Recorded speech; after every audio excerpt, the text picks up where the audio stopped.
Hey there. If you're a frequent listener to our show, you already know that our show is brought to you by our friends over at Artillery Sports. But what you may not know is that Artillery Sports helps athletes of all types win on and off the course and court. They do this by selling quality, durable, and precision manufactured sports equipment that keeps you in the game, while also using a portion of the profits to provide the funding needed to care for our nation's veterans. With Artillery Sports, it's more than just a game. So head over to artillerysports.com today to buy the quality equipment you need to keep you in the game and to help our nation's veterans at the same time. That's artillerysports.com. Make sure you head on over there today. Oh, and use the code DOCFIRST to get 10% off your first order. Welcome to Documentary First, an inside look into documentary filmmaking. I am your host, Christian Taylor, and a documentary filmmaker myself. In today's episode, we're diving into the world of film scoring with a highly talented and accomplished composer. It's been a little while since we've explored the joys and the challenges of scoring a film, so I'm really excited to dive back in and see what we can learn from today's guest. Now, we're fortunate to have with us today a composer whose work has truly made an impact in the world of film, Panu. Let's see if I can say his name. Aaltio? No. Help me say it. It's Panu Aaltio. Panu Aaltio. Yes. Oh, I love it. He's from Finland. And so we're going to have fun with all of these names. So he has an impressive portfolio that includes everything from nature documentaries to gripping thrillers. Panu has made a name for himself in the industry, really, most recently with his film score for Little Siberia, which was picked up by Netflix. And it's been getting attention for its unique sound, for sure, and emotional depth. I can't wait to hear more about this creative process and his journey. Panu, welcome to the show. Thanks so much for having me. Yes, thank you so much for being here. I really appreciate your Finnish lessons already and learning how to say your name. I am about to give your bio, and so you're going to have to help me again. I told him he's going to have to feel free to jump in here. I've already forgotten the lesson, so we're about to read this with some fun Finnish words. So Panu, I'm going to say your name one more time. So it's Panu Aaltio. Yep.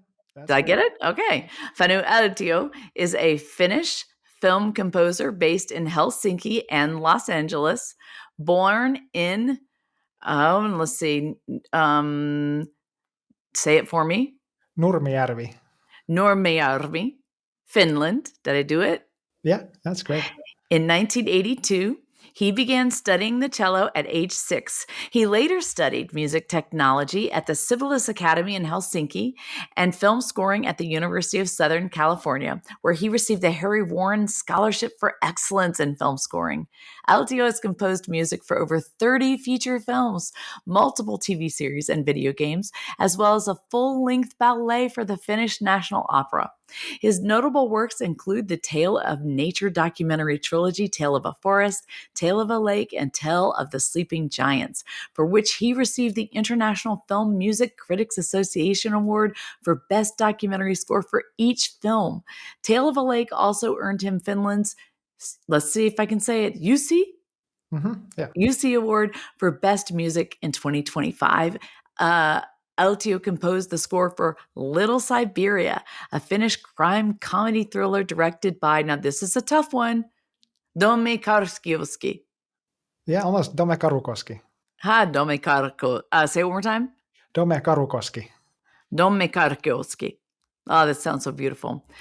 And based on, here's another one, say it for me. Antti Tuomainen.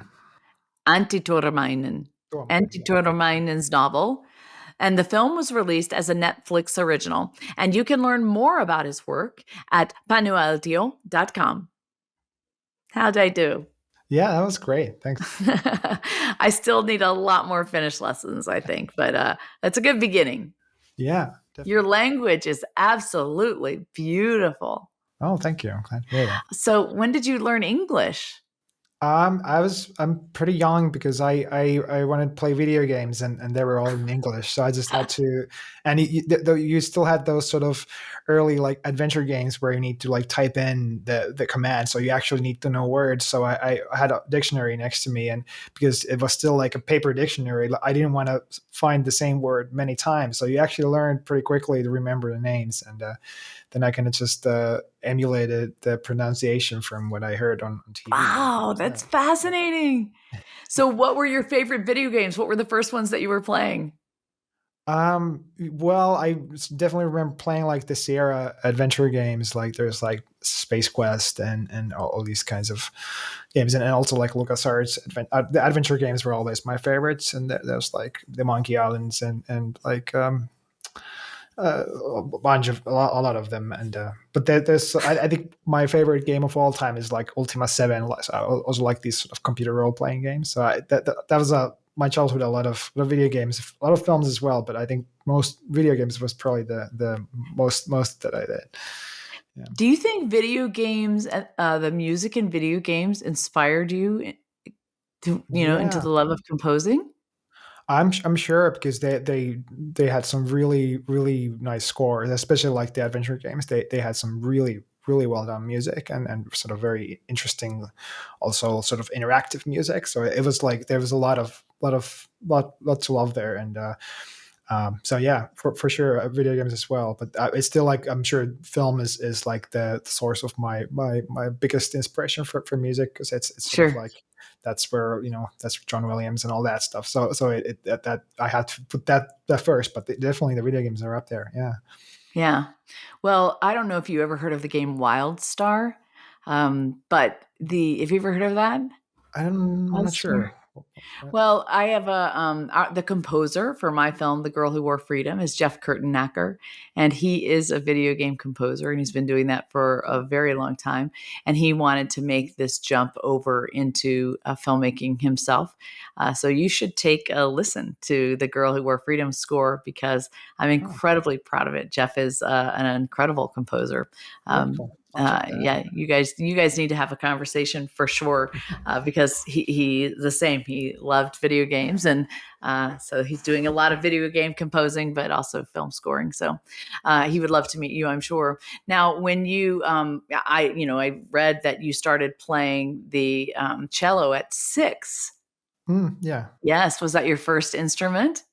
Yeah, I would say like I was playing around on the piano because my mom she actually did like a degree in piano solo and like solo piano from the Sibelius Academy when she studied, and she became like a music teacher later on. That was kind of her calling. So she's been a piano teacher all her life, and so we always had pianos and grand pianos around the house. So I just started sort of banging on those when I was sort of 3 years old or something, and I was trying to play like the theme for MacGyver or something on the piano, and yeah. So that technically that's probably my first instrument, but cello was like the one that I actually sort of started to learn and have lessons with and stuff like that. Like my mom actually owned a cello as well. She always Mm. loved that instrument, and then she kind of introduced me to like, would you like to try to play this? So that's how I got into playing cello. Hmm.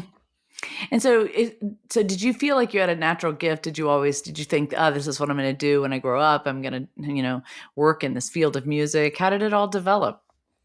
Yeah, I mean, I always thought like professionally I thought I would be like a computer programmer, because that was sort of the computers were like my biggest hobby, not just the video games but just like tinkering with the Interesting. computers. And I started programming when I was like 12 years old or something, so that was like a natural progression. Like I think this is going to be, because that was sort of, that's the obvious sort of choice. If you already know that kind of stuff, then it's much easier to get that gig than try to make it as a composer. So I never sort of seriously thought I would be a professional composer, because it was just like, well, it's just a fun thing.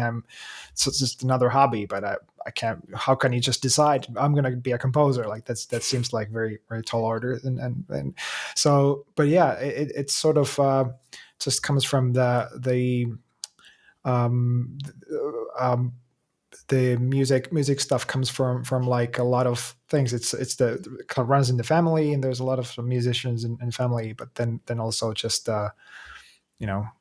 again, the computers were useful there because I sort of started finding music programs on the computer. Yeah, I mean, it really kind of came together because as you grew older, the music composing went from, orchestras and all of that into more of a technical, making music through the technical way and putting together the real instrumentation as well as, right? I mean, all of the, you Yeah, know, yeah, yeah, for sure. And it was sort of like when I initially started doing my own sort of music on the computer, that I was trying to sort of emulate kind of like electronic music artists because I was listening to like these British electronic bands like the Prodigy and Chemical Brothers and stuff like this, and I tried to do that kind of music, and it didn't really connect with my cello playing. That was just the thing I was doing on the side. Like I was going to lessons and playing the classical repertoire there, but I never sort of thought about doing that at the time. But it was sort of film music that sort of connected those worlds because I started listening to like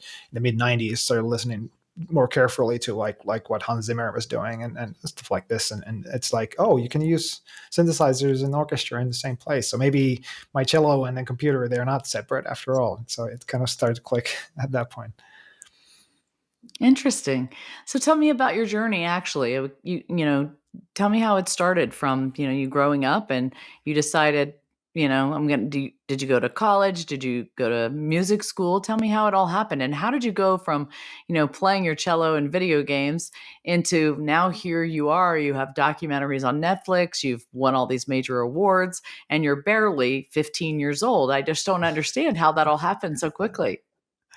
Yeah, it was kind of just that when I in high school I just got really into film music. I was buying like all the CDs I could find of film scores and it just because I'd always had this great interest in film and music, but they were separate. Like I was already in grade school, I was sort of doing my own like horror movies with friends. I wanted to do it's like very crude. Like I would have like a knife on a tree and some ketchup, and it would be like but I would sort of compose some horror music for that already. So Oh, I was wow. already sort of doing these things, but I didn't really connect it properly.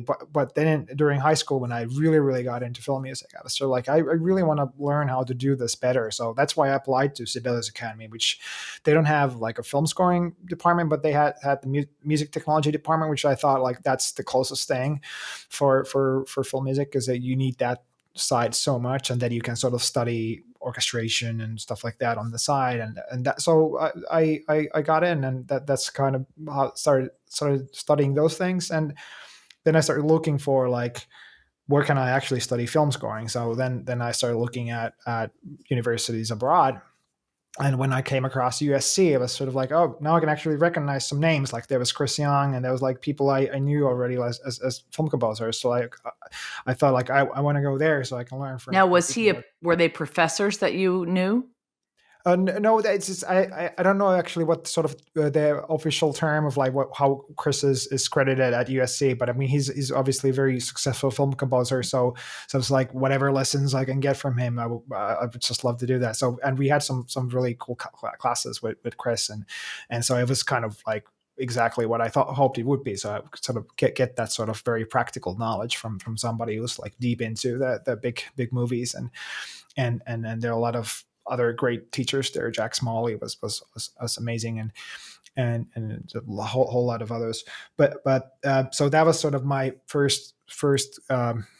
Yeah, that was actually the first time I worked with an orchestra because I was so sort of theory based still when I was in Sibelius Academy. I was like studying scores, I was doing orchestrations, but I would just look at them with the orchestration teacher, and he would tell me like, "Well, that won't sound too good," and I would be like, "Okay, great. I have no idea." What I'm doing because I'm not hearing the score. I'm just seeing it. So it was actually USC was like the complete opposite because I think it was pretty much the first day of class when they told us like here's I think it was a Ravel string quartet, uh, arrange this for full orchestra. We'll record it in 2 weeks, and you're conducting yourself.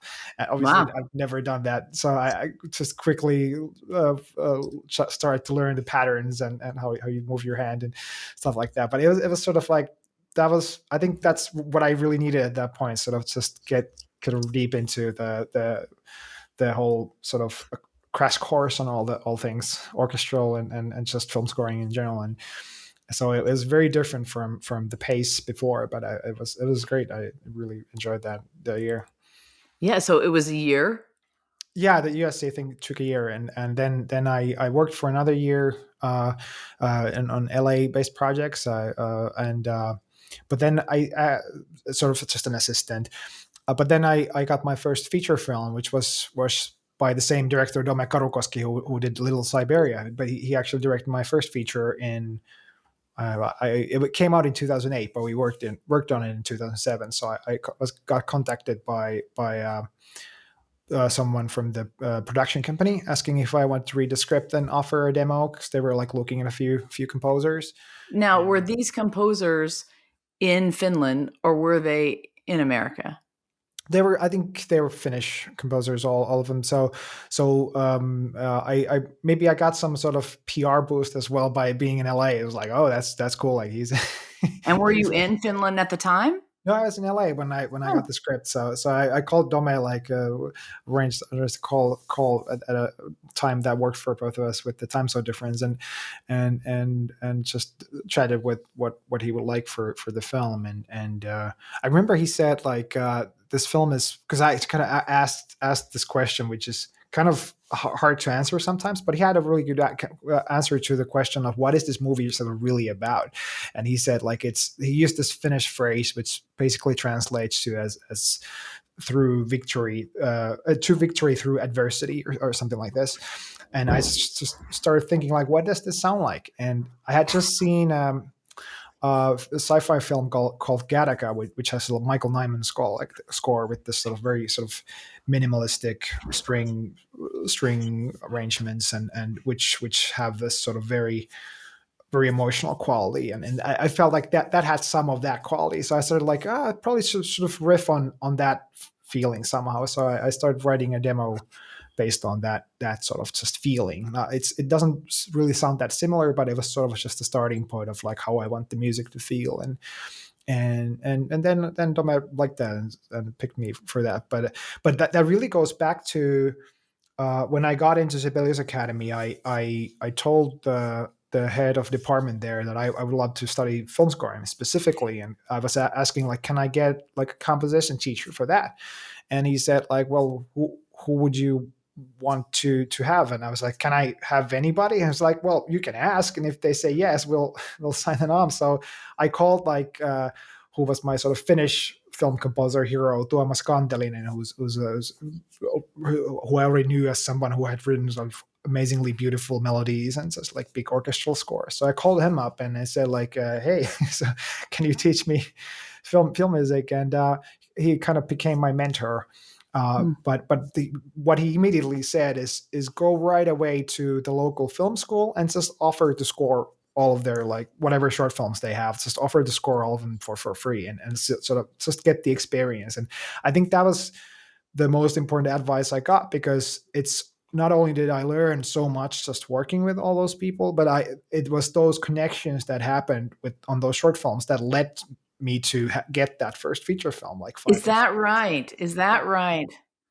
Yeah, because I think that I heard it told to me as like there are a couple like sound people on the crew of that feature film that knew me from before, and I think they had started talking to Dome like, hey, we know this composer was very good at writing under dialogue. This movie had a lot of sort of dialogue and score sort of combination, and that's sort of, I think that was sort of that's how, at least how I remember it. It's been a while, so my misremember something, but that's basically the story that I think I heard about how they ended up talking to Dome about me, and so yeah, that was, if I hadn't gotten that little advice of like go there, and if I had sort of stayed in my sort of lane just studying scores, and it's all really important to do that, but if you don't, sort of nobody's gonna come to the music school and pick you out of there if you don't sort of introduce yourself to the world. So that was such an important advice, but also to learn to speak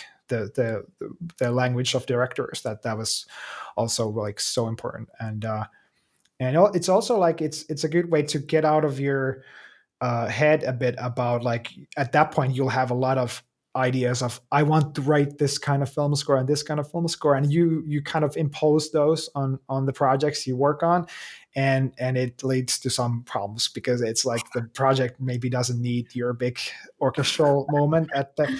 There's actually this was kind of I remember it was like this very sad sort of short film where I think there's like the one of the people is like dying of cancer, and there's a moment where it's like a couple, and I think like the one of them is the woman is I think has already died of cancer at this point, and the man is walking the hospital corridor like in slow motion, and is about to find out. And I did like this really, because I was like, oh, a sad scene. I get to write like a really big like lush string arrangement, just make it really really really sad. And the director actually started laughing when he saw this, because I was obviously way way way too much like when you have that kind of a really serious subject matter, and like already a scene that is like soul crushing, you really need to be careful with the music. You almost don't use music at all, but you might use like a single note, or just like.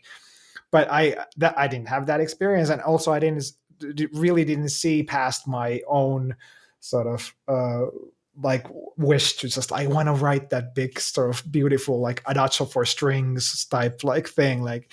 And so you, but that's really important. Like it's a hard lesson obviously if you get laughed when you try to be sad. It's a really tough pill to swallow, but it's so important to get those experiences in early on in school. You don't want that to happen on a on a professional project. Yeah, for sure. Fortunately, it hasn't happened, because I sort of learned this like very early. Like, oh, you need to be very careful to check if the film is actually calling for what you're trying to write, or if it's something that you just have in your head. Like um, and I think it feels also kind of like you get it out of your system after a while, like after you've gotten to write a couple of big like orchestral film scores, then you don't stop trying to put them in everything, because it's like, okay, I got to do that now. I know I can do the small stuff as well. So Well, it's interesting. I think, talking about volunteering your services for all of these student projects,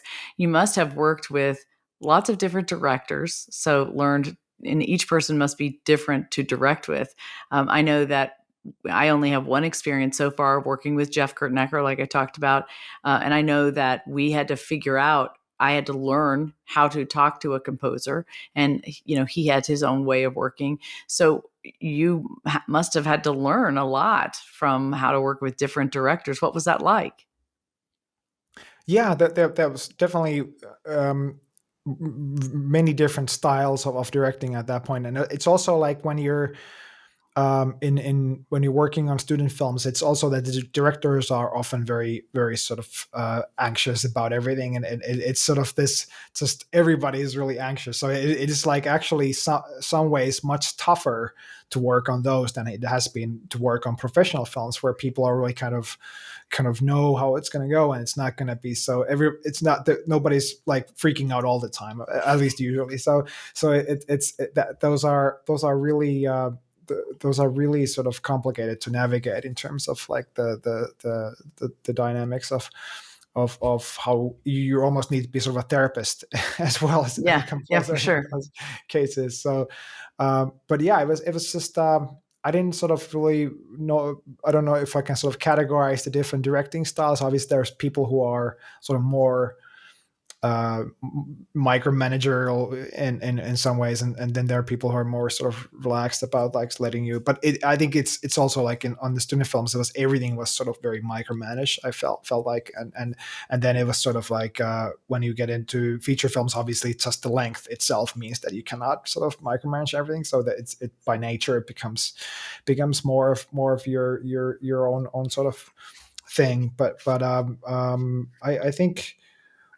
I think that there were definitely some cases where some people tried to sort of talk a lot about specific instruments, what they'd like to use, and I kind of, that was really useful also for me to sort of learn to, I would never say like, well, I don't want to use that. I'll just say like, oh, cool. So what do you want to what do you want to say with the oboe or whatever. Like I would try to steer the conversation into like What do you want to achieve? Like, what yeah, emotion do you want to yeah. evoke? Yeah. So then we can sort of discuss like, oh, okay, that we can do that with oboe. Hey, but how about do you want to do actually something else? Like I Yeah. thought maybe you can do a harp thing or and so it gets the conversation going. So that was also like one thing I learned is to sort of speak the sort of language that steers the conversation towards like what is how does the drama itself work and what is the film trying to say and I think it's really useful to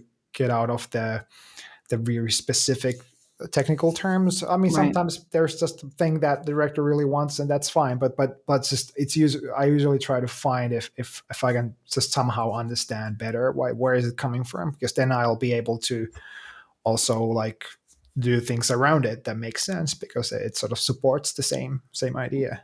Right, right, right. Well, and I think it's important to understand if, people listening to this that are young directors or are thinking about how to use music, what I learned. Um, Truthfully, you don't realize as someone that's appreciating watching movies how important the score is to your film watching experience, because it undergirds everything, and it really carries the emotion of the scene. And so when you are talking with a filmmaker, or with a composer, truthfully, I do think it is important to say, this is what I want my audience to feel in this moment. This is what I'm trying to say by what these characters are doing. And I think I would trust you as a composer to know what instrument will create that tension, or that evoke that feeling out of a human. Yeah. Yeah. Yeah, definitely. Because I think that's also why it seems. I mean, I think when you work with professional directors, they don't really like to use that language of talking about instruments, because they've noticed that they get some sort of surprising results that they didn't think about when they just sort of do more general instructions. So I think that it sort of naturally just goes in that direction. But for sure, it's sort of like and sometimes I don't even know what I'll use that. I'll go in and think about it, and I'll try to come up with something that surprises even me. But when I sort of like finally get it to work, so it's sort of like it's very good to keep an open mind, I think, and how you do those things, and not sort of start from unless like a really specific reason. But I think Yeah. otherwise it's very nice to experiment. Like how can you actually do that thing I that you're love to trying hear to you do. say that.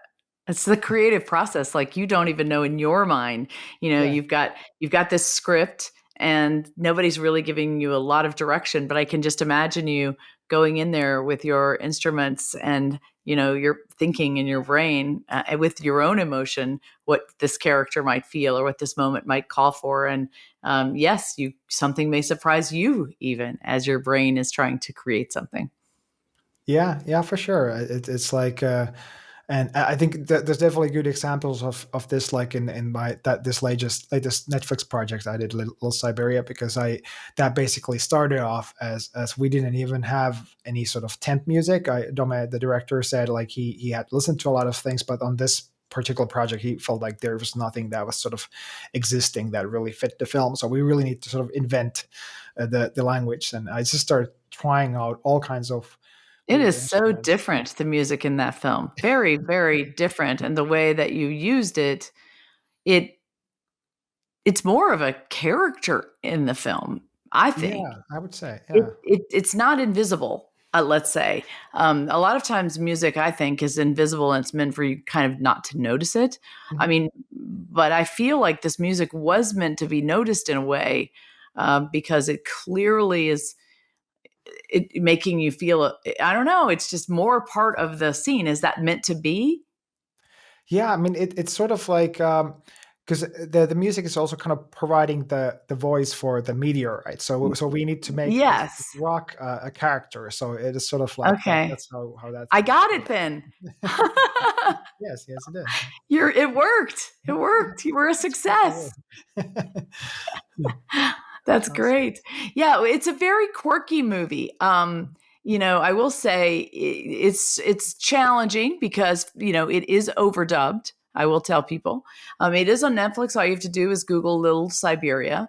It is different. It is a very different kind of movie, but it is in terms of just it is a comedy slash thriller. How would you describe it? Yeah, I guess we called it like a crime comedy, so it's sort of in that genre. But there's But also a faith element. yeah, it's kind of has a very strong drama side to it as well. So it is definitely a mixture of different genres and um, yeah, I've tried to come up with like a single genre for them, but I don't think I can. So I just have to sort of have this multiple list of multiple things. Yeah. Well, it seems like you must have had fun scoring it because the music is fun. It seems. Yeah, it was really sort of it was definitely this kind of experimentation trip. I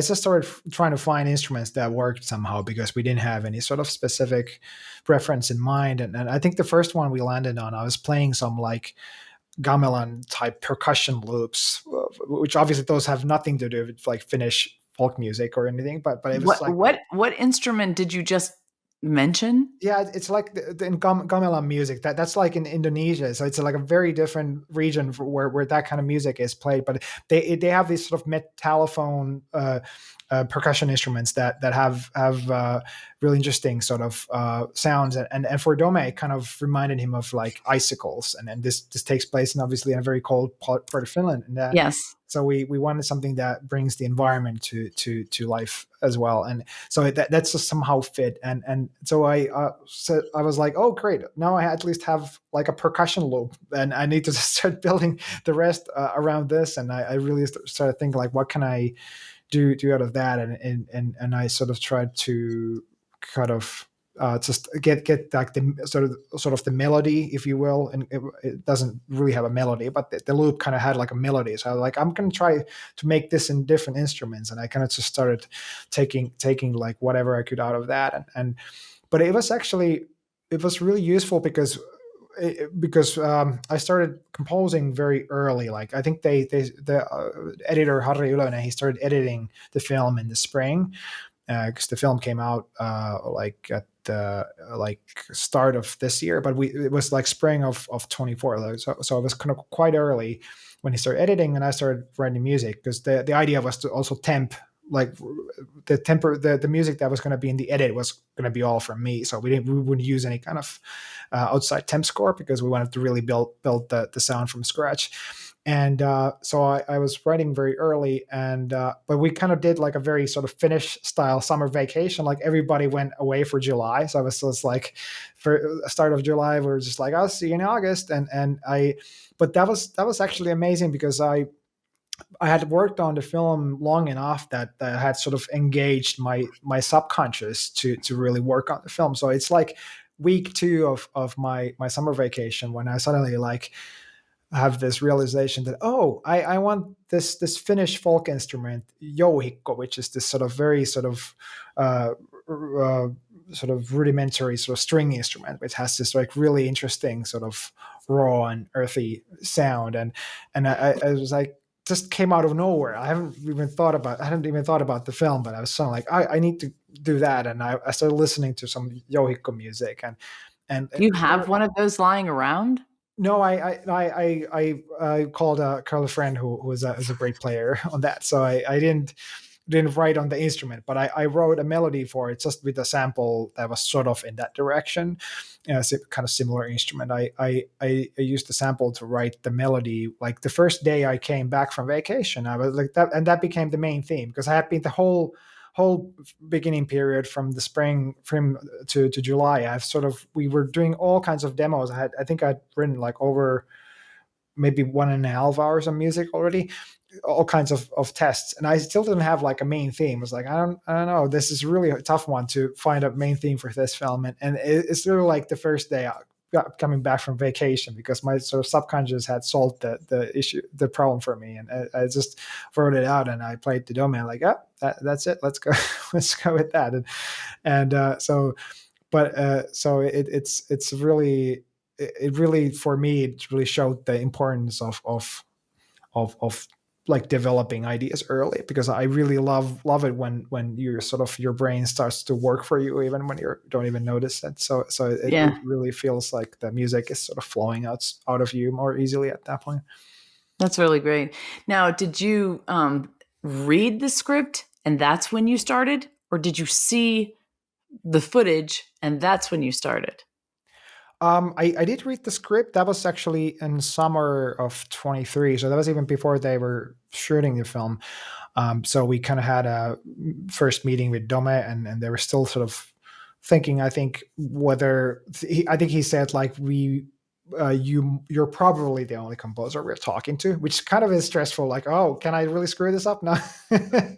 So, but I had to read the script, and it really felt, I called the movie like, a North Korean Magnolia, because it really felt like you have this similar sense that there's like some kind of metaphysical level, and how these things are somehow, there's random things that happen and they're somehow connected, but it just happens to happen in Eastern Finland, and he really liked that idea, that I sort of saw the sort of metaphysical level in that. So that was always also part of the score then, is to try to build that sort of that other level in the music that's not immediately obvious in sort of the scene by scene thing. And that was also something we often discussed, is like, if I wrote something that was too much about the action, like I think the original main title I wrote, where it was it was still a different edit. I think they think now he's driving to this small town, but initially I think he was driving to the doctor during the main title. So the music that I wrote originally was sort of more actiony, and you're just trying to get to the doctor, like, and Domez just said, like, yeah, I can see you're playing that, but how about, what's the bigger picture, like, what is the movie really about, like, and was yeah, I'll do one more like that, and then we can settle on this very different sort of main title sequence as well. um so yeah. um I'm trying to think what was your original question, because I get so sidetracked. No, that's totally fine. Sidetracks are awesome. I asked you if you had seen the script or if you had seen the film, and I asked you at what point you began composing. Really, that's the question. Yeah. Okay.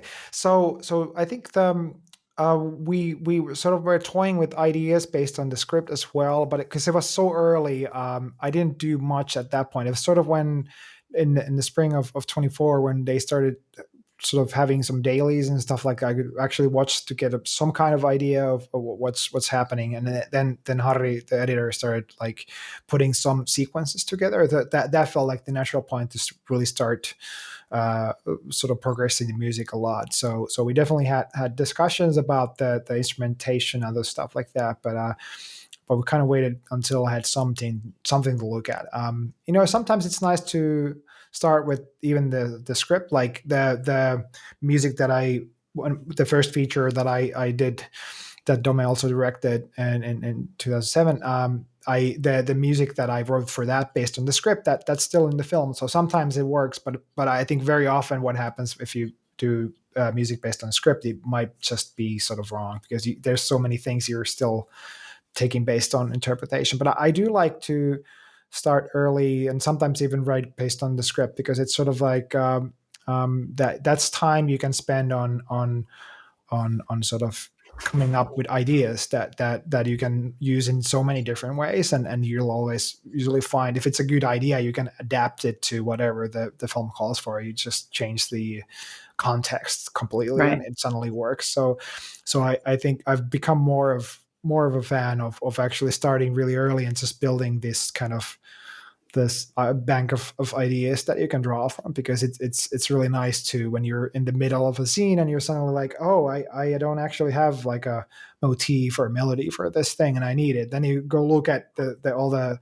things you hadn't used yet, and you're like, oh, that actually fits, and then you have actually an idea that is sort of thought through, instead of trying to come up with something on the spot, which sometimes it works, but it's kind of it's more chaotic, and sometimes it's just it doesn't end up very good, and then you don't have time to do multiple passes at it because you might be late into the project, and then you kind of just have to go with that. So I really like to build like a big bank of melodies and motifs and just sound, maybe just different sounds if it's that kind of score. It doesn't have to be Yeah. melodic score, but just whatever, and then I can sort of draw from those.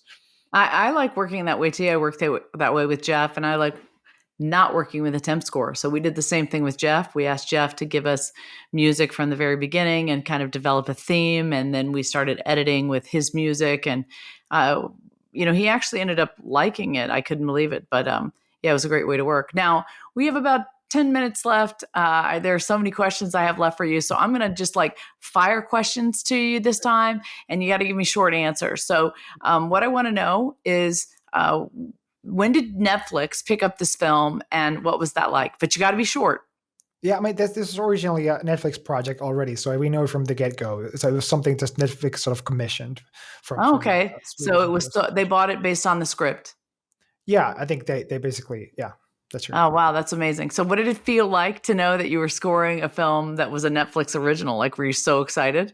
Yeah, I mean that was really cool because you know that it's going everywhere now, so it's very different. Like even though Finnish films usually don't go much outside Finland, so that was really cool. Yeah. Well, congratulations on that. Now, let's talk a little bit about your documentaries. You told me just recently you've had some new interactions with them. So talk about them real quickly. Yeah, those have been sort of really important part of my career, and Tale of the Sleeping Giants is still doing like rounds as a live concert. I was just yesterday at the rehearsal where Jyväskylä Symphony actually played today a concert of the documentary, so live to picture. So that's been a great pleasure and honor to just hear orchestras perform those live and but yeah, those have really sort of been sort of really important moments. But it's been a while. Tale of a Forest came out in 2012, so Oh, wow. it's It's still going. yeah. That's But amazing. yeah, Tale of the Sleeping Giants is 2022 or 21. It was kind of during COVID, so the years are kind of a mess. Like we finished the movie already in 2020, but it was kind of waiting for release. Maybe it came out partly in 21, but yeah. So we've been doing those for 10 years, and they're still shooting one more. So I think coming out in Christmas 26. So we'll have one more of Tale series. So, no, I didn't. I get a chance to watch these. Are they nature documentaries? Yeah, they are. Yeah. Okay. Okay. Fantastic. And where can we watch those? I don't know if those are sort of available everywhere, but I think if you look at on streaming services or Apple or something, I think some countries you'll definitely have those. So I hope they're available in whatever people are Okay. listening to. Now, before we go, do you have any advice for aspiring composers who want to work in the documentary film world or feature film world? You're very young, if you don't mind me saying, for having been as successful, I think, as you have been and done as much as you have done. So, what advice do you have for young filmmakers who want to be just like you? Well, I think I'll pass on the advice I got from mentors is go and find sort of projects to score, like whatever scores that the projects that help you so learn to talk to directors and work with directors and also get your music out there. I think that's absolutely the most important skill, and just like that's the way to find more work is when you work first sort of speaks for yourself, and also people get to know you and sort of trust you as a collaborator. So I think if I had to say one piece of advice, that's it for sure. That's awesome. All right. We always have a special segment of Documentary First.